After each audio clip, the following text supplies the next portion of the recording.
Welcome to your doom. Shut it and get over here. Massive uppercuts!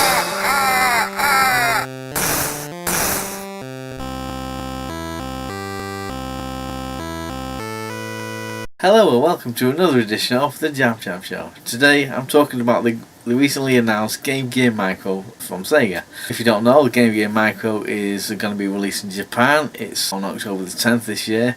It comes in 4 flavours, 4 games on each. I just want to talk a little bit about the Game Gear itself. As you've seen in the thumbnail, I've got my own one there. This is actually my second or third one I've had so far. I'm not a massive player of handheld gaming, to be honest. I like the Game Gear because it has the same architecture as the Master System, and I like the Master System. It's got nice colourful graphics, really good games on there. So to coincide with the 60th anniversary of Sega, they've announced the Game Gear Micro, which is very small, very small. I don't understand how small. Why it's so small. Basically, it fits in the palm of your hand. There's pictures circulating on lots of websites and things. So when I first watched a few videos on it, it's like playing on, like, if you're a chimp you'd be alright, but an adult, I don't know how you'd be able to navigate anything. I pulled up some website here, it's from polygon.com. You can get this information on lots of different websites and videos and so forth. The emulation is done by M2, as it states there. They've got a great reputation for emulation of games and so forth, so at least they've got them involved, which is pretty cool. But I want to highlight, which is the main thing for me basically, is the screen is what is going to be 1.15 inches. Now if you take that in diameter, just to highlight, I have a ruler. Let's get one thing straight. This is the original Game Gear. So to measure the screens, you measure from corner to corner, and the screen is just over 3 inches. So that's just over 3 inches, 3-inch screen. Okay. I've also got this, which I feel it should be more the size like this, a bit bigger than the smartphone. Basically, this is one of the AT Games. I've got to play down there. One of the AT Games little handhelds. I've had this for about 8 or 9 years. I've got a Mega Drive one, which is this. I got a Master System one, and all the emulations, AT Games and all. But just give you a highlight of what I feel the size of it should be more so. If they're going to make a smaller version, make it something like this. The screen for this is 2.5. This is 2.5 inches screen. So if you half this, pretty much that's the size of the screen for the Game Gear Micro. Just think about that and how difficult it will be to play any games. You get Sonic and you got a lot of RPGs and things.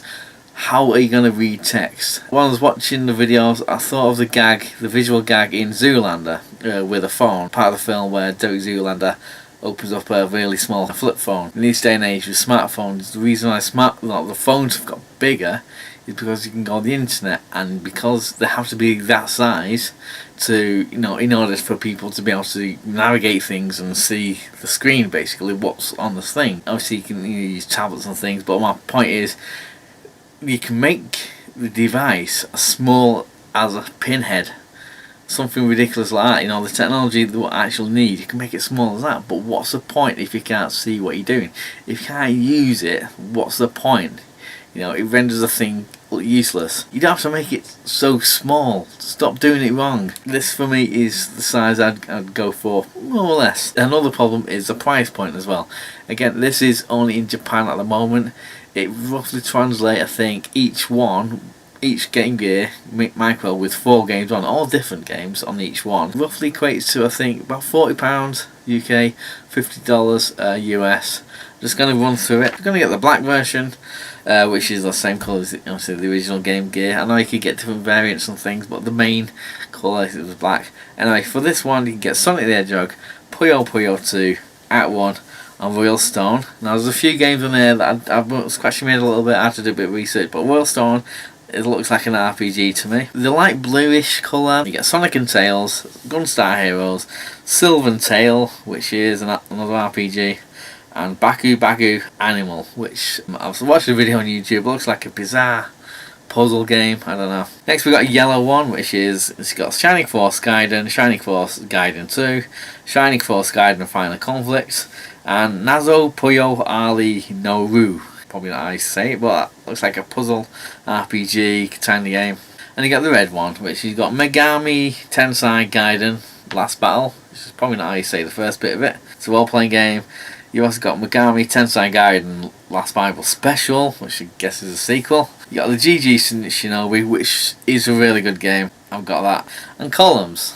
The unit is powered by either two AAA batteries, or you've got a USB output to, for the mains, which is, at least it's pretty good, because like I used to, whenever possible, I used to use mains in this, because six AA's you'd have to put in here, and yeah, 6 AA's, and they didn't last that long, especially with the backlight and things. If it comes over at the similar price, you're talking 40 quid each. That's £160 for 16 games on the 4 variants. But you also get a magnifying glass that you can clip onto the top of it, which begs the question, why didn't it just make the screen bigger in the first place? I don't know, when you have this magnifying glass thing on there, clips on, how big the screen is then, becomes then, I don't know. Just cut the middleman out and just to make the screen bigger in the first place. Bit of an odd choice that. According to some reports, the pre-orders for this have already sold out. They sold out with it very quickly. Don't know how many were put on to pre-order. Read also there's no official way of putting more games on there, but I'm pretty sure some dark recesses of the internet might be able to hack into it, and obviously that put a lot more on, like they kind of have with all the other little machines are nice. This for me, the way it is, I don't think it's very good value for money, to be honest. What you get, what it does, the size of the screen, it's a collection of odd choices here, which I am surprised at, to be honest. But what do you reckon out there?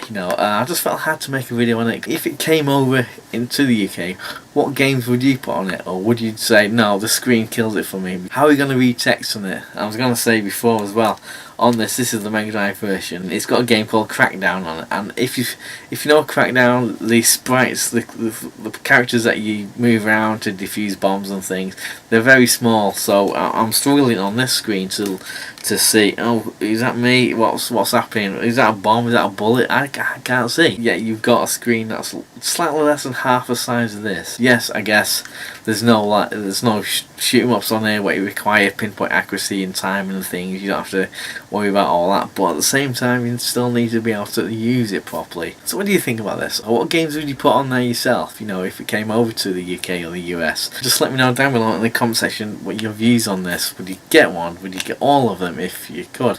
Is the price right? Would you like it cheaper? I don't know, I would, whatever. But it is what it is. That'd be lovely stuff. So thanks for watching. I'll see you later.